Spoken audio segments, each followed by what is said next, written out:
Shalom, Bapak, Ibu, dan saudara-saudaraku di dalam Yesus Kristus. Kita bertemu kembali untuk melanjutkan pembelajaran kita dalam sesi pengenalan Alkitab. Dan kali ini kita masuk kepada kitab Kejadian. Merupakan kitab pertama di dalam Alkitab kita ini. Dan kitab Kejadian ini akan saya bagi menjadi dua bagian.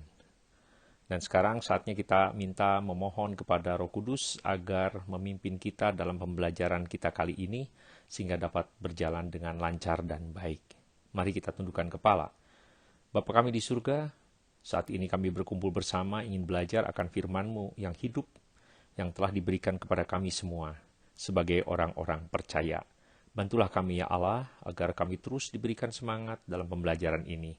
Kami percaya Engkau akan mengabulkan permohonan ini karena kami berdoa di dalam nama Tuhan kami, Yesus Kristus. Amin. Latar belakang Kitab Kejadian. Kitab Kejadian sangat cocok sebagai kitab perjanjian lama yang pertama dan sebagai pendahuluan yang hakiki dari seluruh Alkitab. Judul kitab ini di dalam bahasa Ibrani diambil dari kata pertamanya, yaitu Bereshit, yang artinya pada mulanya.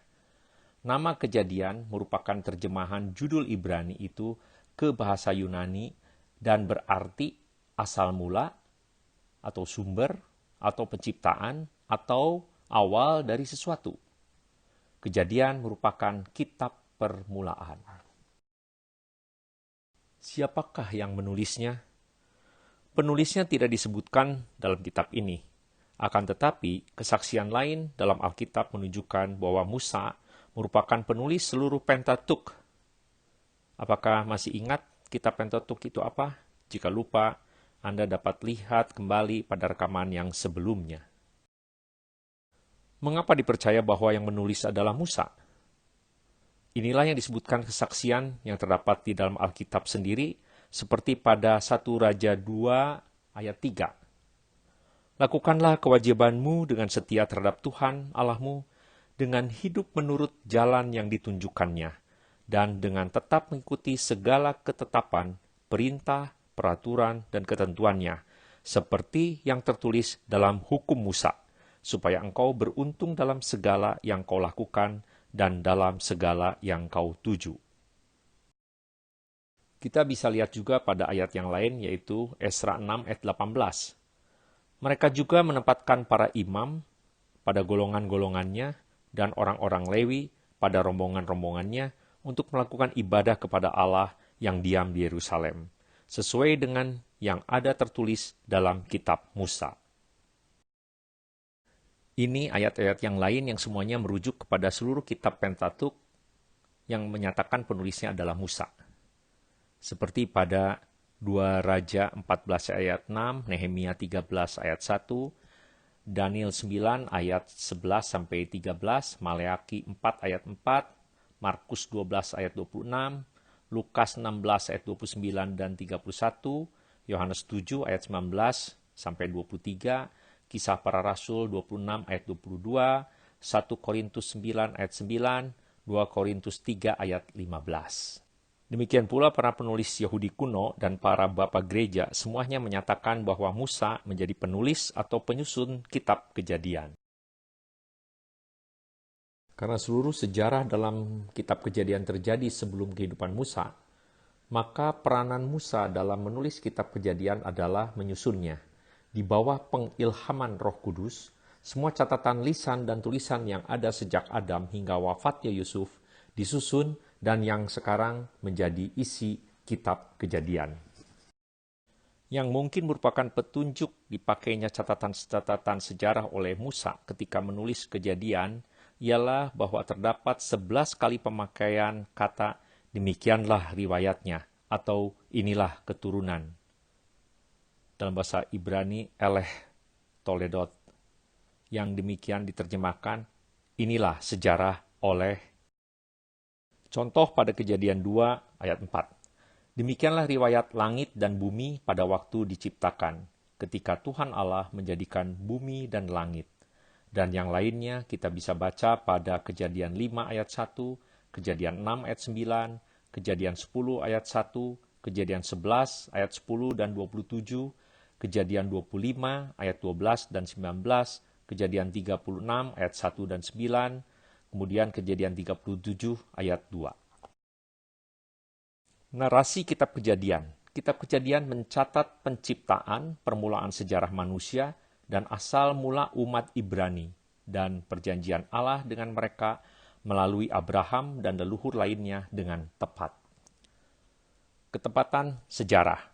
Ketepatan sejarahnya selaku Alkitab yang terilham dipastikan dalam perjanjian baru oleh Tuhan Yesus, yang dapat dilihat di Matius 19 ayat 4-6, Matius 24 ayat 37-39, Lukas 11 ayat 51, Lukas 17 ayat 26-32, Yohanes 7 ayat 21-23, Yohanes 8 ayat 56-58, dan para rasul di Roma 4 ayat 1-25, 1 Korintus 15 ayat 21-22, dan 45-47, 2 Korintus 11 ayat 3, Galatia 3 ayat 8, Galatia 4 ayat 22-24 dan 28, 1 Timotius 2 ayat 13-14, Ibrani 11 ayat 4-22, 2 Petrus 3 ayat 4-6, Yudas 1 ayat 7 dan 11. Sejarah Kejadian masih diperkuat oleh berbagai penemuan purbakala pada zaman modern. Musa dipersiapkan secara luar biasa melalui pendidikan, Kisah 7 ayat 22, dan oleh Allah untuk menulis kitab pertama yang unik dalam Alkitab. Perkiraan tahun penulisan adalah sekitar tahun 1445 sampai 1405 sebelum Masehi. Pokok pemikiran kitab Kejadian. Seperti yang diceritakan di atas bahwa kitab Kejadian menceritakan tentang penciptaan dunia dan manusia, sejarah purbakala dan sejarah nenek moyang Israel. Maka kita dapat melihat garis besar kitab Kejadian ini dengan dua bagian besar, yaitu satu, permulaan sejarah manusia, dimulai dari Kejadian 1 ayat 1 sampai dengan Kejadian 11 ayat 26. Dan yang kedua adalah permulaan bangsa Ibrani, mulai Kejadian 11 ayat 27 sampai Kejadian 50 ayat 26. Permulaan sejarah manusia dapat kita lihat atau kita baca pada Kejadian 1 ayat 1 sampai dengan Kejadian 11 ayat 26.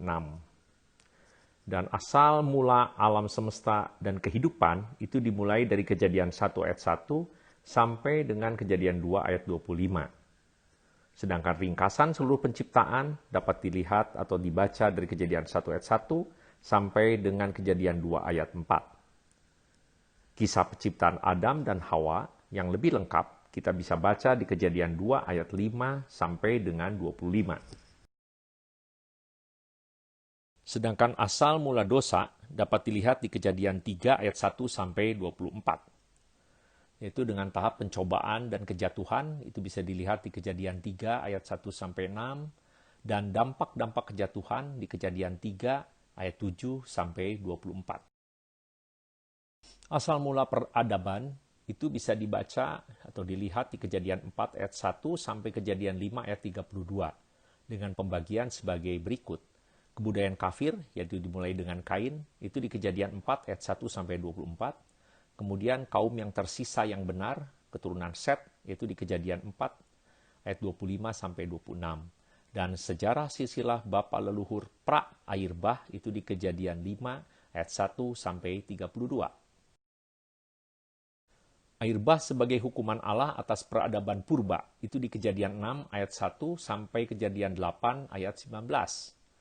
Dimulai dengan kebejatan universal, itu dilihat di Kejadian 6 ayat 1 sampai 8 ayat 11 dan 12. Kemudian Nuh mempersiapkan untuk menyelamatkan kaum sisa yang benar, itu di Kejadian 6 ayat 9 sampai 22. Dan beberapa pengarahan terakhir dari air bah itu Kejadian 7 ayat 1 sampai Kejadian 8 ayat 19.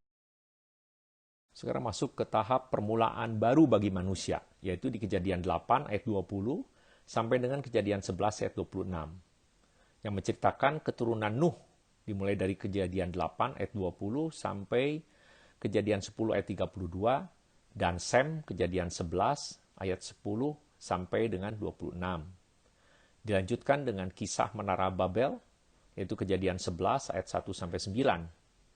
Dan dilanjutkan hubungan keluarga antara Sem dengan Abraham di Kejadian 11 ayat 10 sampai dengan 26. Demikianlah kita telah belajar bersama tentang garis-garis besar kejadian di kitab Kejadian pada bagian permulaan sejarah manusia, yaitu dari Kejadian 1 ayat 1 sampai Kejadian 11 ayat 26. Ini merupakan bagian pertama yang kita baca bersama. Nantikan kita selanjutnya atau kita akan bersambung ke dalam Kejadian bagian kedua. Terima kasih.